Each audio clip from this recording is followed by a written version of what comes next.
Effects of the Biden win on fiancé, spouse, and green card immigration. This is Fred Wahl, the Visa Coach. Today's topic is how President-elect Biden's win will affect your application for a K-1 fiancé visa, Sierra 1 spouse visa, or adjustment of status. President Trump promised a wall to reduce immigration, and while only partial progress on a concrete and steel wall was accomplished, great strides were made in limiting legal immigration via a paper wall of stringent policies that greatly increased the complexity and difficulty of passing through the immigration process. President-elect Biden has yet to take office. However, I do expect that within the first, 100 days of his taking office, deliberate executive action will be taken in an attempt to unravel what I call the Trump effect on immigration. And this is good news. And today I'm going to forecast, how I expect the Biden administration's occupancy of the White House to affect your application. I am Fred Wahl, the Visa Coach, and I work for you to prepare and craft your applications to submit to U.S. immigration. Sometimes callers ask me, do I fill in the forms for them, or do they have to do it themselves? Well, absolutely, it is me filling in all the needed forms and putting together your application for you. Now, after we submit your application, I do not abandon you. I remain with you on this journey. And I continue, by your side, personally helping and guiding you until, that happy day your foreign partner calls to say she or he is on the way. Now, let's talk about the anticipated effects on marriage-based immigration once President-elect Biden takes office. President Trump vowed to reduce immigration, and he was successful. Over 450 executive and administrative adjustments, both major and subtle, were made to toughen immigration rules and procedures.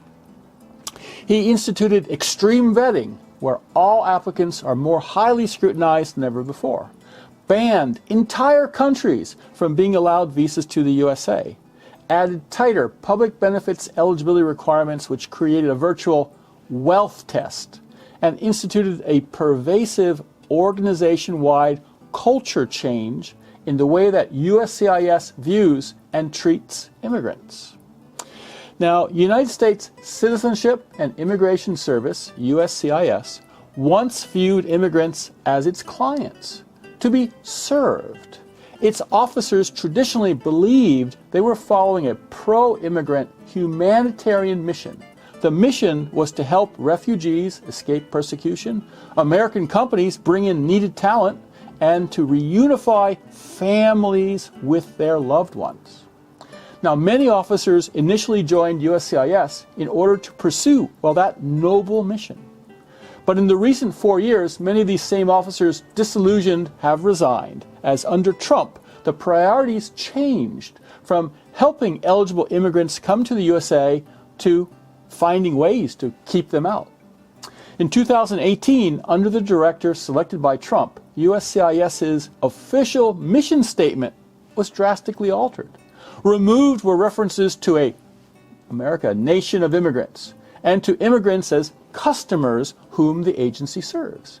Now the mission statement basically reads, enforce immigration laws. Immigrants are no longer customers. Now they are suspects. USCIS's budget for fraud prevention and detection, doubled between 2016 and 2020. Now, here today is my forecast of what's going to happen after President-elect Biden takes office. Number one, new USCIS director. To reverse the current anti-immigrant culture at USCIS will require a top-down management change.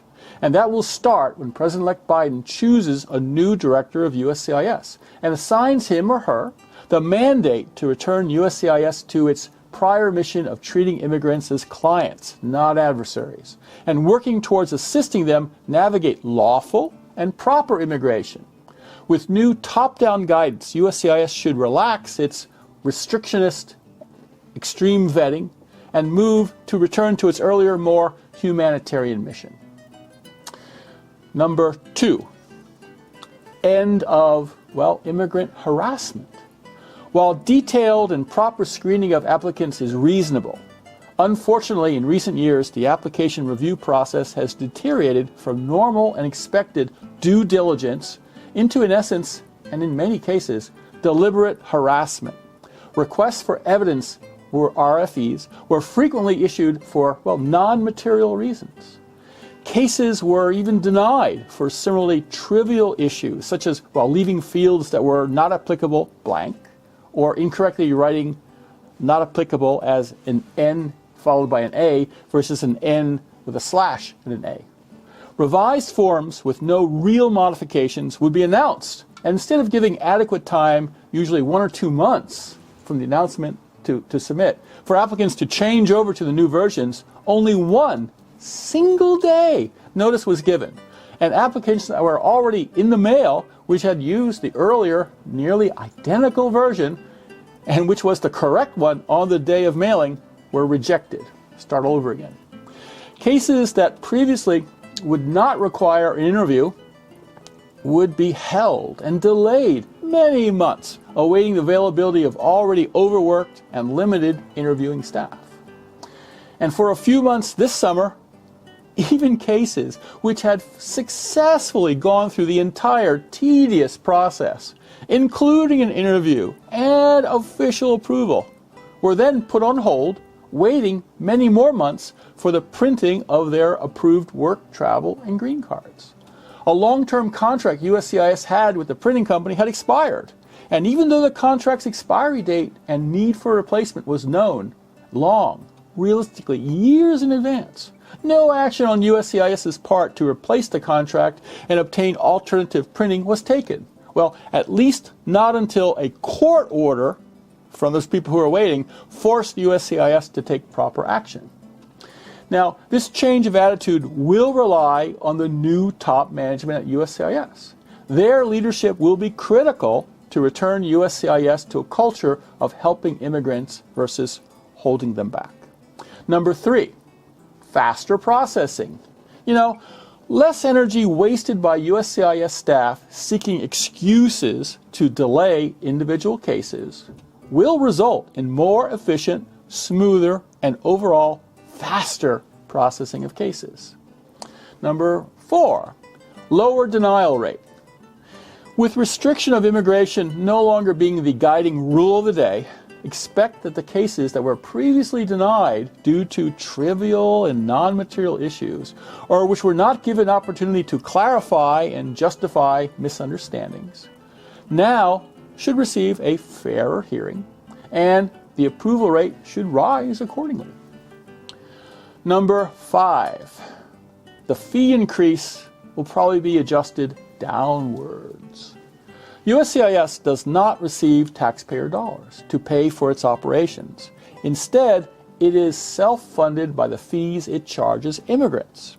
Originally to be effective on October 2nd, USCIS had requested an overhaul of its fee structure, and the fees for some applications, such as green cards and U.S. citizenship, went through the roof. They increased tremendously.